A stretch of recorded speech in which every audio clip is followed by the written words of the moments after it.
네, 효과적인 성경 읽기 세 번째 원칙. 성경이 아니라 글이라고 생각하라. 성경이 아니라 글이라고 생각하라.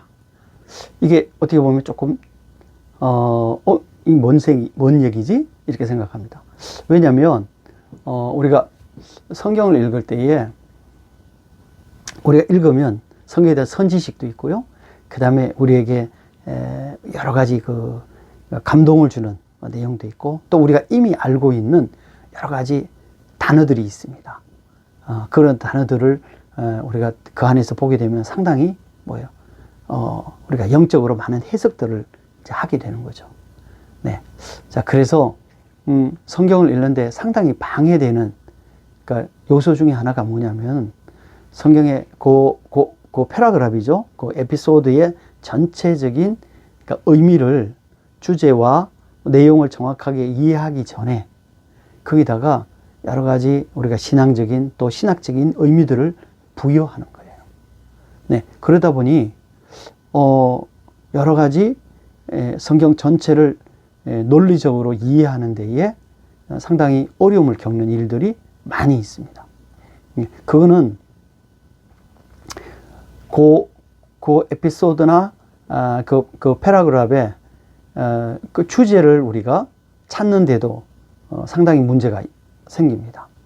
그러니까 왜냐하면은 여러분들이 그러니까 성경을 읽으면서 전체적인 맥락이나 의미나 주제나 내용을 파악하기 전에 그 안에 먼저 어떤 그 신학적이나 그러니까 여러 가지 은혜적인 요소들을 먼저 생각하고 읽기 시작하면은 그 글이 쓰여진 전체적인 주제 자체가 흐트러져요. 주제를 찾을 수가 없습니다. 그래서 아까 처음에 제가 이제 잠깐 말씀드렸던 그 우리가 성경을 읽을 때에 사람마다 똑같은 본문을 읽는데 주제가 다 달라요. 물론 어떤 경우는 그런 경우도 있어요. 이 주제가 이건가 요건가 이렇게 될 수도 있는 그 내용이 있어요. 그러나 어떨 때는 굉장히 명확하게 이게 주제거든요. 그런데 전혀 엉뚱한 얘기를 하고 있거든요. 네. 그러니까 이런 것들이 문제가 되는 경우들이 많이 있습니다. 네. 성경을 이해하는 데 있어서. 이런 경우는, 어떤 경우로 많이 나타날 수 있냐면, 우리가 큐티를 하면, 그렇습니다.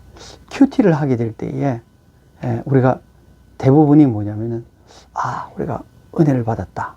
그 다음에 마음에 와닿았다. 이런 거죠. 그러니까 이게 그 본문의 주제가 될 가능성이 커요. 근데 큐티는 그럴 수 있어요. 큐티는. 왜냐면 매우 퍼스널한 거니까요.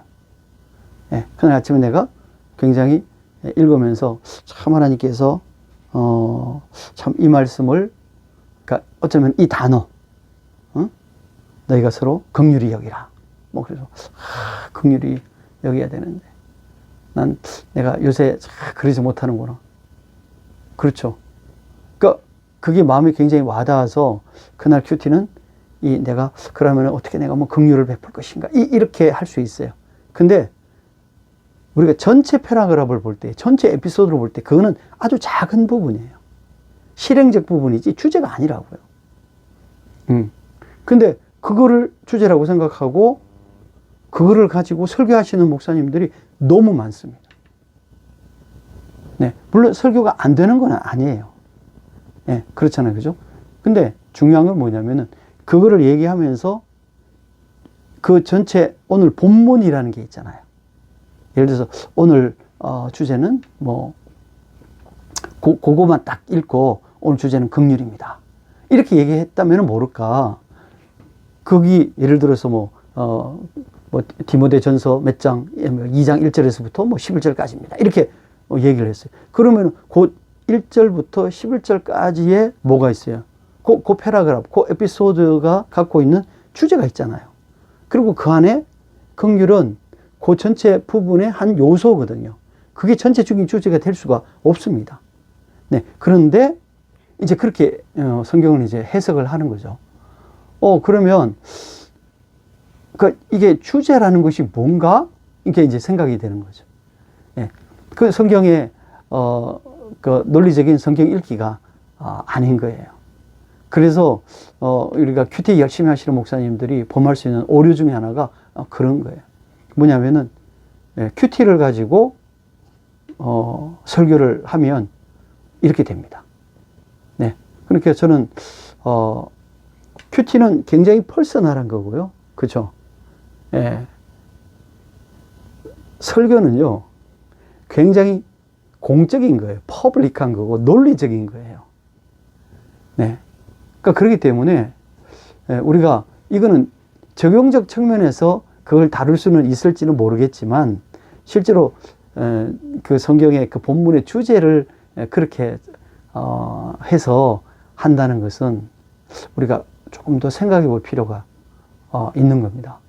그러다 보니 이 성경의 본문을 이제 자꾸 그냥 그 퍼스널하게 이렇게 감동받은 걸로 이제 설교를 하게 되는 일들이 많은 거죠.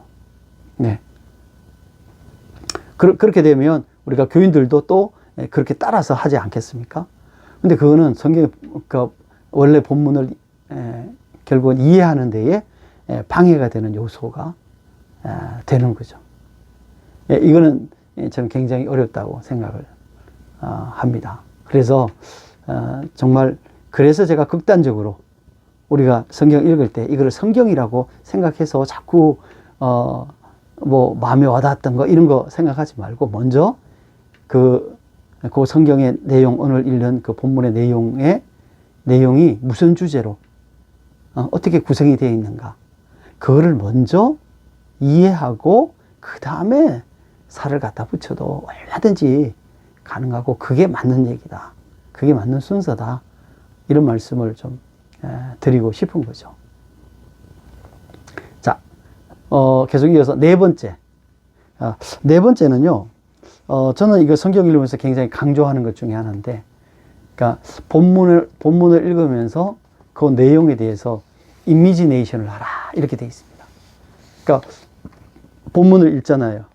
그러면은, 그러니까 글 자체가 뭐가 돼야 되냐면은 마치 동영상처럼 상상력이 이렇게 좀 그 글을 통해서 그러니까 이런 상황이겠네 하는 상상력을 우리가 그러니까 동원을 하는 것이 성경을 이해하는 데 굉장히 효과적이다. 그래서 그거를 저는 이미지네이션이다. 이렇게 얘기를 합니다.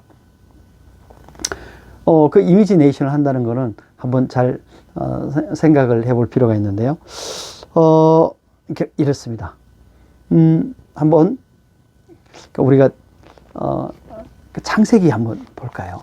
여러분 창세기 37장을 한번 보시면 누구에 관한 얘기가 나오냐면 우리가 아주 좋아하는 이 요셉에 관한 얘기가 나옵니다. 네, 37장 1절에 이렇게 되어 있습니다. 야곱이 가나안 땅 곧 그의 아버지가 거류하던 땅에 거주하였으니 야곱의 족보는 이러하니라 이렇게 되어 있거든요. 그리고 요셉이 17세의 소년으로 그의 형들과 함께 양을 칠 때에 그의 아버지의 아내들 빌하와 실바의 아들들과 더불어 함께 있었더니 그가 그들의 잘못을 아버지에게 말하더라 이렇게 되어 있어요. 자, 분명히 여기서 뭐라고 그러냐면은 요셉이 17살인데 지금 이 성경에서 지금 설명하기를 뭐냐면은 양을 쳤다. 누구하고? 실바와 비라의 아들들. 그러니까 자기 형들과 함께 레아가 낳은 형들과 그다음 함께 비라와 실바의 아들들도 함께 같이 양을 치는 소년이었다. 이렇게 설명하고 있어요. 네, 맞죠, 그죠? 자, 그 다음에 이제 요셉은 노년에 얻은 아들이므로 이스라엘이 여러 아들들보다 그를 더 사랑함으로 그를 위하여 채색 옷을 지었더라. 이렇게 되어 있습니다. 그 다음에 4절 한 절만 더 읽어볼까요? 그의 형들이 아버지가 형들보다 그를 더 사랑함을 보고 그를 미워하여 그에게 편안하게 말할 수 없었더라. 이렇게 되어 있습니다. 자, 1절부터 4절까지 내용을 한번 여러분 그림을 한번 그려보십시오. 네, 있었어요. 야곱이 있었는데 그 야곱이 형들하고 같이 양을 쳤어요.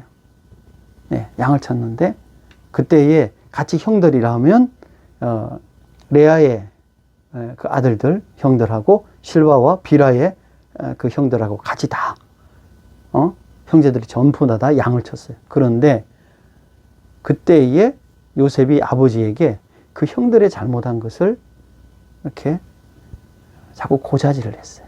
근데 이 원문에 보면 형들이, 아버지, 형들이, 이렇게 해요. 이렇게 하면 안 되는데, 이게 아니에요. 물론 그것도 포함되어 있지만, 뭐냐면, 거짓말을 보태서, 이렇게, 한다는 거예요. 굉장히 나쁜 의미예요, 이게. 자, 그런데, 이제 그러니까, 아버지가 형들에 대해서 뭘 갖는 거예요? 정보를 갖게 되잖아요. 그렇죠. 정보를 갖게 되잖아요. 그러니까, 요셉이 더 어떤 거예요? 안 그래도, 아내 라헬이 죽었는데, 이 라헬의 아들인데, 얘를 더 사랑한 거죠. 더 신뢰하게 된 거죠. 그래서 누구에게? 요셉에게 채색 옷을 입혔어요. 네, 채색 옷을. 그 당시에 채색 옷을 입힌다는 것은 굉장한 의미죠. 이 중에 너가, 아들들 중에 네가 뭐다? 이거다. 이러는 거죠. 그랬더니 형들이 요셉에 대해서 불편해서 말할 수 없다. 그 얘기는 뭐냐면은 형 같은 아우다. 이런 얘기예요. 네. 그 다음에 요셉이 오면 자기들이 얘기하다가도 휘휘그리고 말을 안 하는 거죠. 그러니까 그 상황 충분히 이해가 되죠. 지금 이 상황이에요. 이 상황이에요. 그 다음에 꿈 얘기가 나오는 거예요. 그런데다가 설상가상으로 요셉이 꿈을 꿔요. 그런데 형들에게 꿈 얘기를 자꾸 하는 거예요. 여러분, 성경에는 한 번만 나와 있지만, 여러분, 한 번만 했겠습니까? 성경에 한 번 했는데 이렇게 나오지는 않았을 거예요. 아마 날이면 날마다 했을 거예요. 그러니까 참 정말 뭐라고 한 대 쥐어박을 수도 없고, 왜? 쥐어박으면 또 아버지한테 일러줘서 또 자기들이 혼나게 되니까 그러지도 못하고 이러지도 못하고, 이런 것들이 계속해서 어떻게 됐어요? 쌓여져 갔던 거죠. 자, 그런데 어느 날 형들이 벌판에 양치러 갔어요. 그랬더니 야곱이 그 형제들이 뭐 하나 궁금했을 거 아니에요. 그죠? 자, 그런데 여기서 중요한 단서가 하나 나옵니다.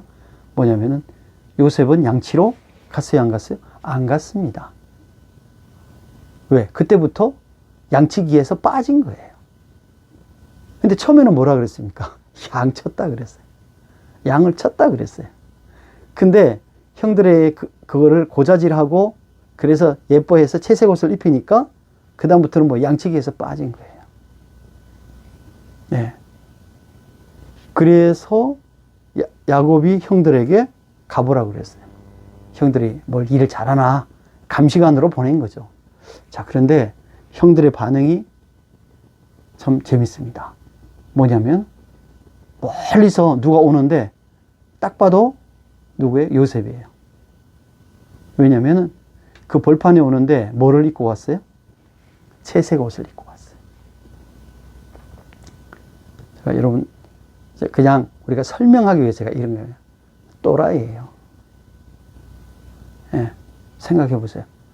아니, 벌판에 가야 되는데 채색 옷을 입고 가는 거예요. 예.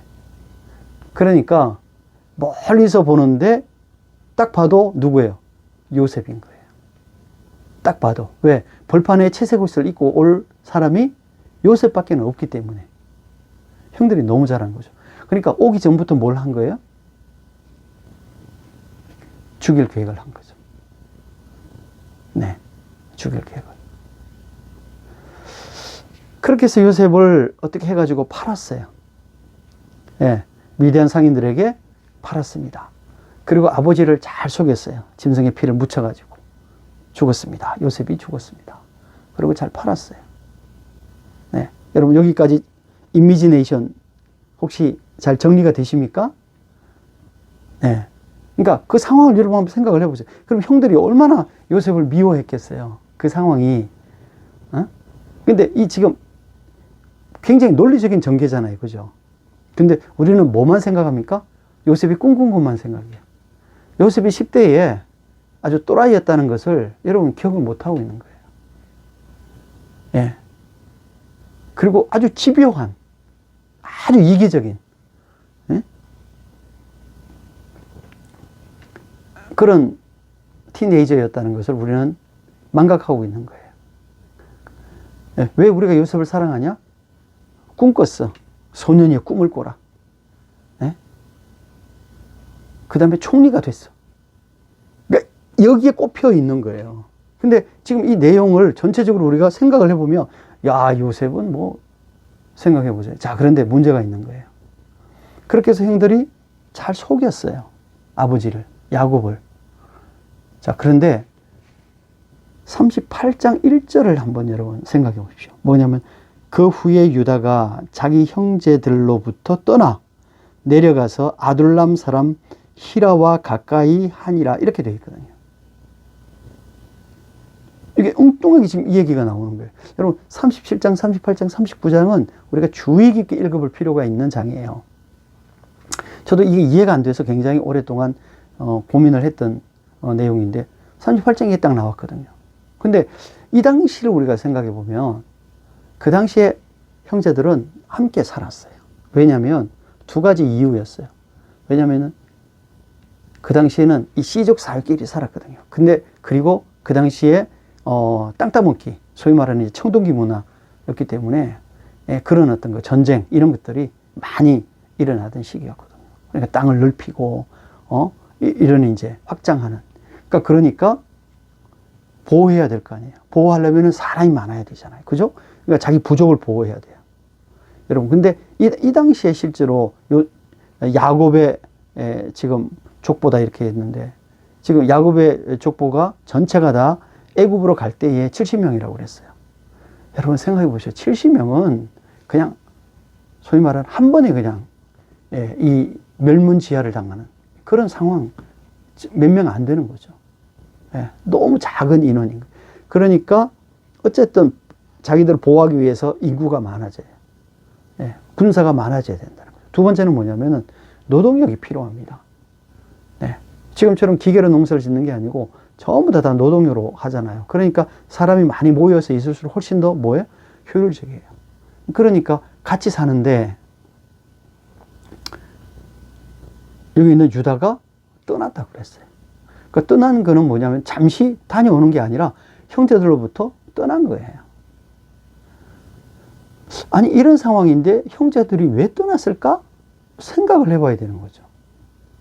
그러면은 이 상황에서 정말로 필요한 뭐예요? 이미지네이션이 필요해요. 이 공간을 채울 수 있는 이미지네이션. 자, 제가 생각하는 왜 유다가 떠났을까를 한번 고민을 한번 생각을 해봤습니다.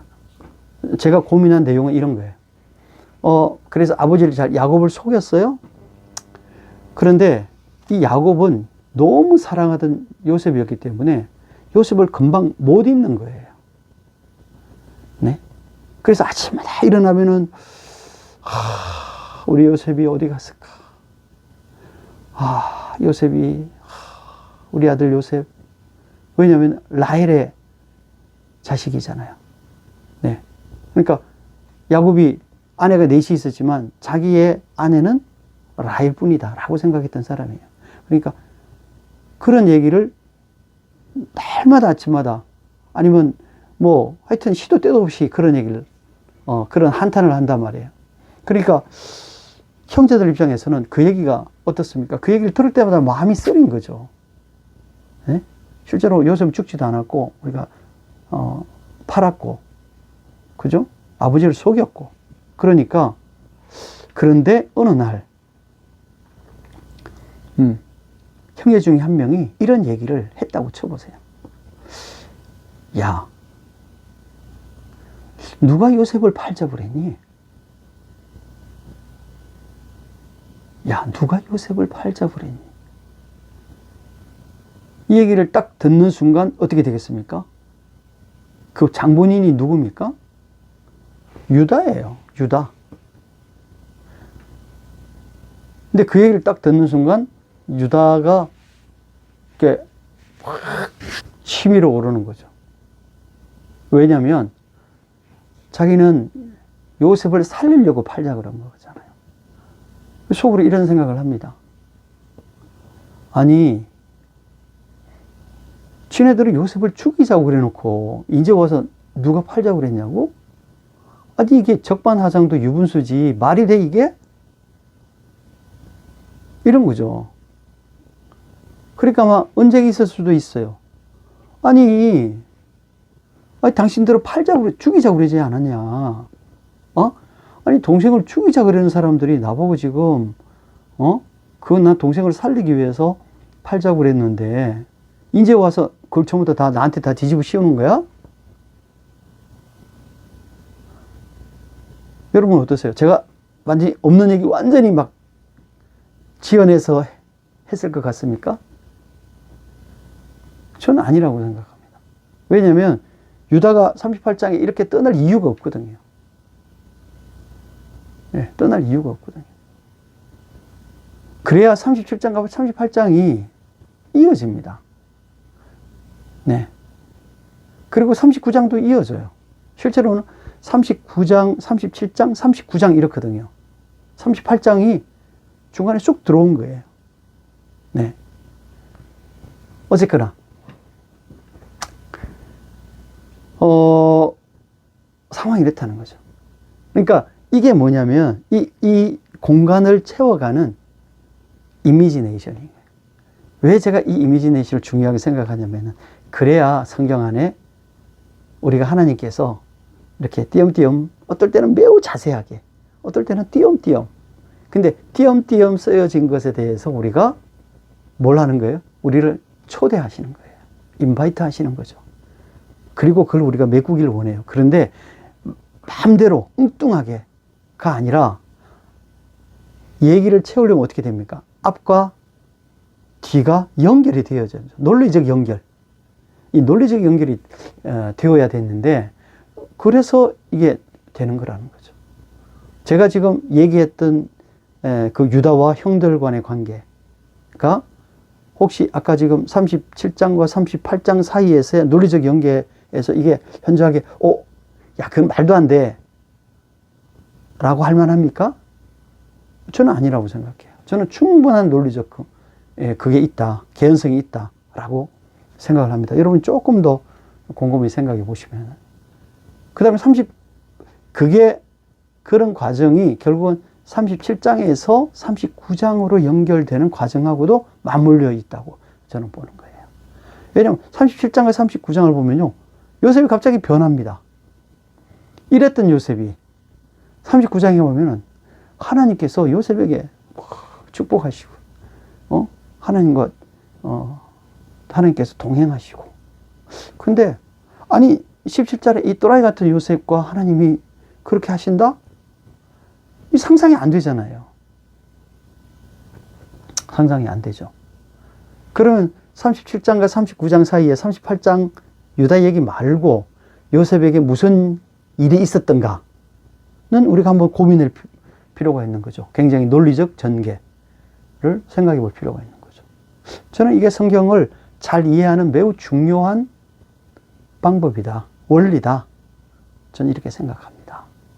그래서 우리가 세 번째는 우리가 성경을 읽을 때에 그 패러그래프나 그 에피소드를 성경이라고 생각하지 말고 먼저 거리라고 생각하고 정확하게 내용을 파악하고 그 다음에 묵상해도 가는 것이 맞다. 네 번째는 이미지네이션을 하라. 상황에 대해서 이미지네이션을 하면 전체적으로 띄엄띄엄 있던 것들이 연결이 되어진다 하는 말씀을 드렸습니다.